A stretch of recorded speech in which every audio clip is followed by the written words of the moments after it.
Hello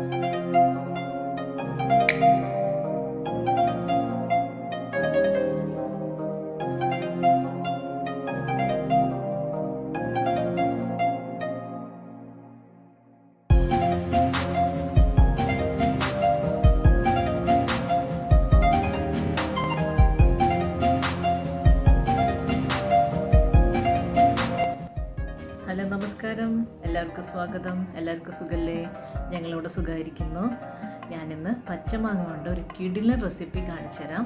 പച്ചമാങ്ങയിൽ നമ്മൾ എന്ത് ചെയ്താലും എല്ലാവർക്കും ഭയങ്കര ഇഷ്ടമായിരിക്കും. വെറുതെ ഉപ്പും മുളകും ഇട്ട് കഴിക്കാൻ തന്നെ വലിയ ടേസ്റ്റാണ്.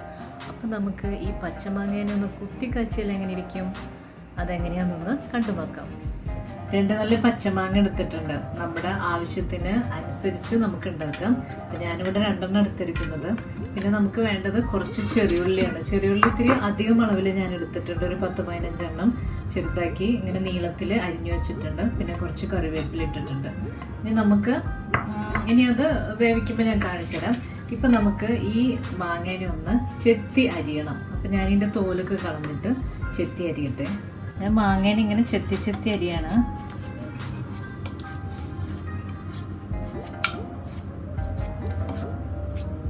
മാങ്ങ ഇങ്ങനെ അരിഞ്ഞു വെച്ചിട്ടുണ്ട്. ഇനി നമുക്ക് അടുത്ത സ്റ്റെപ്പിലേക്ക് പോവാം. ഇപ്പം വെളിച്ചെണ്ണ ചൂടായിട്ടുണ്ട്. അപ്പം ഞാൻ ഈ അരിഞ്ഞു വെച്ച ചെറിയുള്ളിയും കറിവേപ്പിലയിലേക്ക് ഇട്ട് കൊടുക്കുന്നുണ്ട്.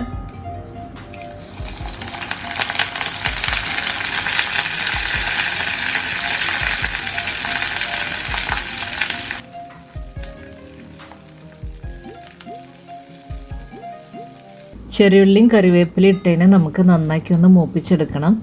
പകുതി മൂപ്പാവുമ്പോൾ 1.5 ടീസ്പൂൺ ചതച്ച മുളക് പൊടി ചേർത്ത് കൊടുക്കുന്നുണ്ട്.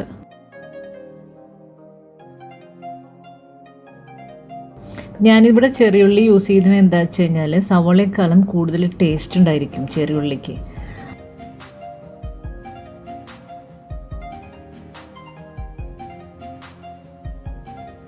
പിന്നെ നന്നായിക്കൊന്ന് മൂപ്പിച്ച് കൊടുക്കുക. അതിൻ്റെ പച്ചമണമൊക്കെ മാറുന്നവരെ നമുക്കിതിനെ ഇളക്കി കൊടുക്കാം. അപ്പോൾ മുളകിൻ്റെ ആ ഒരു പച്ചമണമൊക്കെ മാറി നന്നായി മൂത്തിട്ടുണ്ട്. അപ്പോൾ നമ്മുടെ മാങ്ങ അതിലേക്ക് ഇട്ട് കൊടുക്കുകയാണ്. ഈ മാങ്ങ ഞാൻ തോലില്ലാതെയാണ് എടുത്തിട്ടുള്ളത്. ഇനി തോലോട് കൂടി വേണമെന്നുള്ളവർക്ക് തോല് ചേർത്തോളൂ, കുഴപ്പമൊന്നുമില്ല. നമുക്ക് ഈ മാങ്ങേനെ ഇട്ടിട്ട് നന്നാക്കി ഒന്ന് ഇളക്കിയെടുക്കണം. ഉപ്പ് ഞാനിപ്പോൾ ചേർത്തിട്ടില്ല, നമുക്ക് അവസാനം ചേർക്കാം. പിന്നെ മഞ്ഞൾപ്പൊടി ഞാൻ ചേർത്തിട്ടില്ല.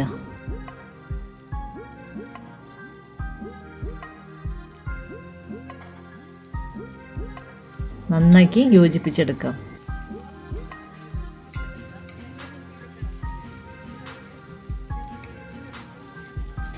മൂടി വെക്കേണ്ട, നമുക്ക് തുറന്നു വെച്ചിട്ട് തന്നെ ഇതിനൊന്ന് ഈ മാങ്ങേനൊന്ന് ചെറുതാക്കി വാട്ടിയെടുക്കാം. അതായത് നമ്മൾ മൂടി വയ്ക്കുമ്പോൾ ചിലപ്പോൾ ഇതൊക്കെ കുഴഞ്ഞു പോകും വെന്തിട്ട്. അപ്പം നമുക്ക് അങ്ങനെ വേണ്ട, ചെറിയൊരു വേവാവും വേണം, എന്നാൽ ആ മാങ്ങ അതുപോലെ കിടക്കും വേണം. അതാണ് അതിൻ്റെ പരുവം. അപ്പം നമുക്ക് ഇതിലേക്ക് ഉപ്പിട്ട് കൊടുക്കാം.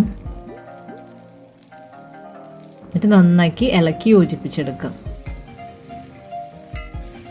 ഒരു 3-4 മിനിറ്റ് ഞാനിങ്ങനെ യോജിപ്പിച്ചെടുത്തിട്ടുണ്ടായിരുന്നു, ഇളക്കി കൊടുത്തിട്ടുണ്ടായിരുന്നു. അപ്പം നമ്മുടെ കറി റെഡി ആയിട്ടുണ്ട്. വളരെ സിമ്പിളല്ലേ, പെട്ടെന്ന് പണി തീരും. മാങ്ങ ഒന്ന് സോഫ്റ്റ് ആയിട്ടുണ്ട് കേട്ടോ. അപ്പം നമുക്ക് കടിക്കാൻ എളുപ്പമാണ്. ആ വലിയ പുളിയൊന്നും നമുക്കങ്ങനെ ഫീൽ ചെയ്യൂല. നല്ല രസമുണ്ട്. തീ ഓഫ് ചെയ്യാം. എന്നിട്ട് ഇപ്പം നമ്മുടെ പച്ചമാങ്ങ കുത്തിക്കാച്ചിയത് റെഡി ആയിട്ടുണ്ട്. എന്താ ഇതിൻ്റെ ടേസ്റ്റ് എന്ന് നിങ്ങൾ തന്നെ രുചിച്ച് നോക്കി പറയണം.